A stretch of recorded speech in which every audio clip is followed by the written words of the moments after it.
Hey guys, it's Kachi here with another video for you about shooting the pocket. I'm here at Darkwood Lodge at Red Feather Falls at the Archery Addictions Range, and I'm here to bring you this video today for two reasons. The first one being that my first video really had a positive response. You know, I'm just a little guy with like 100 subscribers, and so for this video of mine to have ended up catching over 250 views in such a short amount of time, I'm kind of caught flat-footed, and I'm not used to that. So I wanted to say thank you. And the second reason for this video today is I got some questions from people, and along with answering those questions, I would like to express some of the I guess you'd say intermediate or advanced considerations to taking the pocket shot. Now, if you don't know what I'm talking about with the pocket shot or the video I'm referring to, there will be a link to that video in the description down below, and I strongly suggest that you go there first and check it out real quick. It's fairly short and sweet, and then come on back and you'll understand better what we're after here. But I received a email from someone who said, "Hey man, I appreciate what you're showing here with this pocket shot, but why is it you would take that pocket shot in preference to shooting on the other side of the shoulder like you would if the animal was broadside?" So first, I'm just, for reminder's sake, I'm going to show you guys the pocket shot here. And check the lower right-hand screen. It says right lung, shoulder blade, left lung. This is the ideal shot we're going for. The shoulder blade is very thin, and that arrow can punch through it like nothing. Okay? The lungs, we do not eat the lungs, nor do we eat the shoulder blade, and therefore we are shooting this animal in such a way that we're not ruining the heart, which we eat, the liver, which we eat, the kidneys, which some people eat, or any of the other sweetmeats. In addition, we are not busting open any of the internal organs, the intestines, the stomach, or any of that. That would really make a mess in there. Okay? Now, that's the operative problem here, is that if we take that sweet spot shot that we would if that animal was broadside, we're going to end up gut shooting that animal. So first, I want to make sure you understand what I mean by the sweet spot shot. If we're broadside to this guy here, if we take and we put this arrow right behind his shoulder, right about his midline, boom, right lung, left lung. Beautiful shot right through both lungs. We don't eat those lungs. We're going to eat good, and every good part is going to be left, right? Well, the issue is that when we get over to this spot, if we try to shoot that same sweet spot, right lung, liver, intestines, see, we're starting to tear up those guts, and that's with me leading it a little bit farther up than it really would normally be if we were shooting the same spot. You see, those arrows aren't quite in the same spot. But even the tiniest mistake, stomach and intestine, I'm just going to miss a few times, and I want you to see that. Every time I miss even a tiny bit, we're putting it into his guts, and we're tearing him up, see? And if we miss really bad, it's just horrible. He'll run forever. See, liver, intestine, stomach. See, so we're tearing the hell out of it if we're trying to shoot behind that leg in that sweet spot for a broadside style shot. So that's why we're taking this by preference. Number one, it's going through both lungs, which of course is fatal. And, of course, we're avoiding tearing up the insides. Now, the next question I was asked is, how much does elevation affect taking the pocket shot? Either the animal is elevated or you are, or the animal may be walking downhill towards you or walking uphill in some way, like that moose up there. If we were down below that hill, the one he would be upwards of us. So the question is, how does that affect things? And that's really where the intermediate or advanced thinking in regards to the pocket shot comes in, and what I wanted to share with you guys today. So thank you for that question. What it comes down to is it comes down to some basic geometry.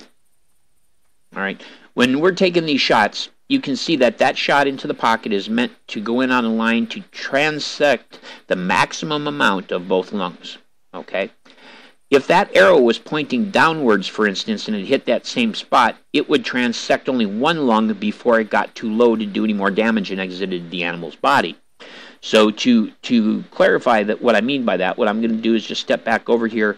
I'm going to shoot the pocket once, and then I'm going to step up top, and I'm going to shoot the same exact point. So here we're gonna put it in the pocket.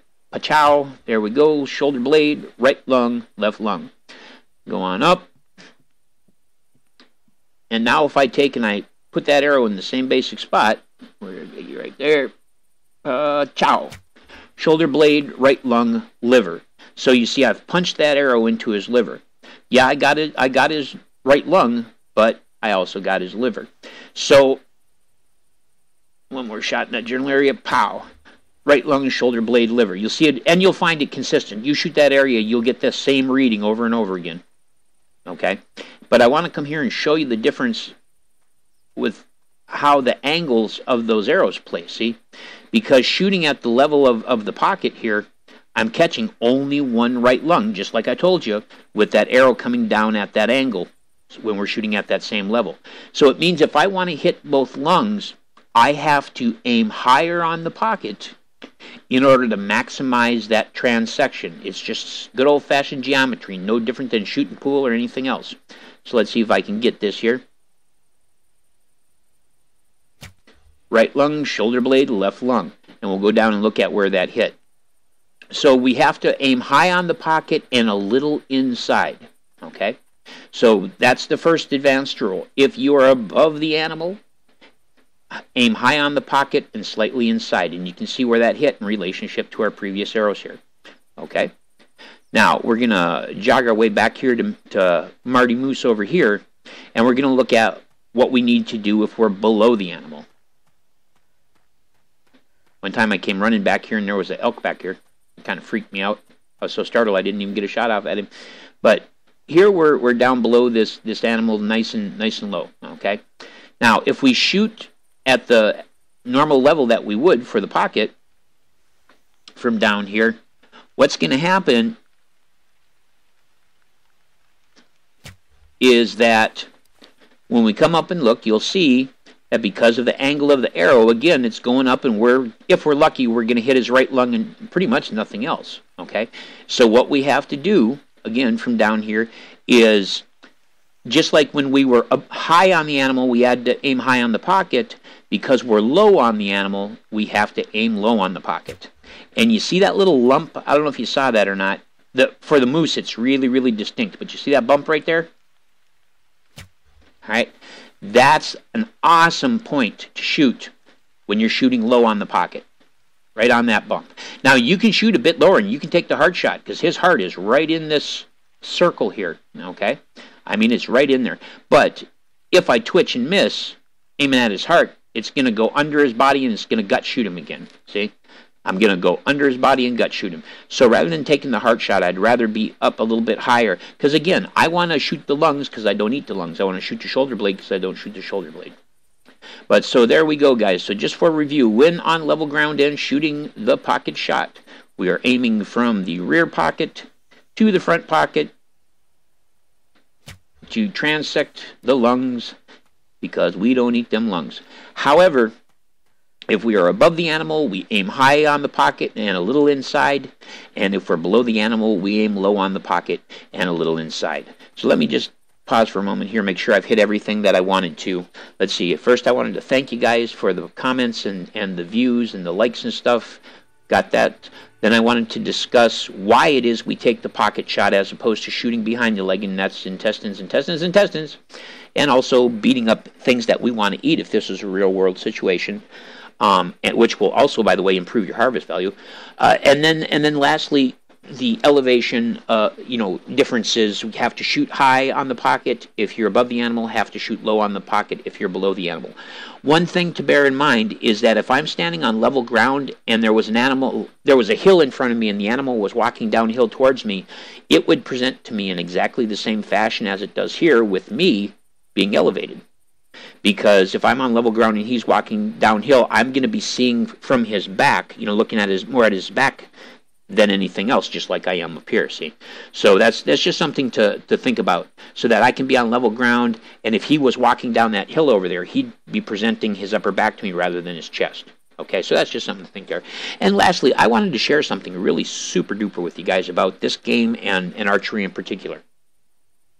As an archer, any archer worth his salt will tell you that once you learn your stance and once you build your muscles and you got good equipment and you learn the aim, that everything in a shot comes down to the moment of the release. This is why I've got lots of guys use shooting releases, because it's supposed to give you a perfect release. Well, in traditional archery, without shooting releases, you will find that the simple truth is you draw the bow back, you line up your target, and when it's time to shoot, what you do is you relax. Okay? And that relaxation, of course, lets that string slip from your fingers and the arrow flies. Well, the issue I personally have with shooting releases is the majority of releases pull triggers or push buttons or do something that makes you push or squeeze as opposed to letting go, like a natural release does. When you right-click, you draw your bow. Left-click, you shoot. Okay? However, right-click, you draw your bow. Now, if you hold left-click, you don't shoot until you relax. That means that when you relax the pressure off of your mouse and let that arrow fly, you are doing the same thing that you do in the real world when you shoot. You're letting go to let go. And that is a natural release. And if you're having trouble with your aim, your bow's jumping around a lot, hold that left mouse button. It will steady your aim, and when you touch your target, relax. See? Hold it down, it floats. When you touch your target, relax. See? Hold it down, let it float, it touches your target, relax. See? That's real archery, damn it. And I'll say damn it. Damn it. Alright guys, so that's what I wanted to share with you. Oh, by the way, if I draw it back and I'm holding left click and I go, oh crap, I can't shoot. It's not the animal I want, or I don't got the shot, whatever. While I'm continuing to hold left click, if I just click the right mouse button, it will relax away and you're all good. So right click to draw, holding left click to shoot. Oh my gosh, I can't shoot. So while I'm still holding left click, tap the right and it relaxes down. Okay? So there you go, guys. We really need to be able to jump in this game. I'm telling you. Alright, that bump. When you're down below, that's the bump. Otherwise, the heart's right there. Right lung, shoulder blade, heart. See? But anyway, guys, thank you for joining me. I hope that this has been some useful information. I'm probably going to have cut this up a bit to make it, number one, stay short, and number two, for me to kind of keep it on track, because I tend to wander a bit and babble. But thank you for joining me, and I hope that these advanced points of understanding about shooting the pocket helps you. There is one last thing that somebody did ask me, in fact, as I think of it, and they had asked me, well, what if the animal is facing straight away from you like this buck down here is? And the answer is, shoot him just to the left of his tail. Yep, as weird as that sounds, shoot him just left to the tail. And what you'll do is you'll paralyze him and make him sit right there on the spot, and then you can finish him. If that's not your style, then you have to look at his body, forget his rear right leg exists, and think of his body as a center mass circle and shoot the center of that mass circle. Left lung, shoulder blade, right lung. Okay, that's the ideal shot. If you're an archer who's got some talent, you can take that shot. But, and I do literally mean but, the shot is being taken from the butt. Look at this. Okay, so that first shot that I hit him at the level of his tail, I purposefully shot. That was to paralyze him. That was to cut his spine and make him sit. The second shot, I shot him lower and left, and you can see that actually hit the lungs and everything, just like we wanted to. So it's not the most glorious way to go. Sorry about the indignity there, pal. But it does the job. In the real world, it's not quite so effective. Personally, I'd take the time to let the animal turn a foot and a half in one direction or the other, and then take the rear pocket shot. But you know, that's because even shallow, you can shoot the rear pocket. Yeah, but damn near put that in the moose's nose. But anyway, so that was the only other thing somebody had asked me is, what do you do if the animal is facing away from you? If you're at elevation, you can try to put it between his shoulder blades into spine 3 and paralyze him. Right? Not gonna help, huh? All right. Darn it. Held it too long. Ah! Oh well. I held it too long. But anyway, guys, thank you for joining me. I'm out. Peace.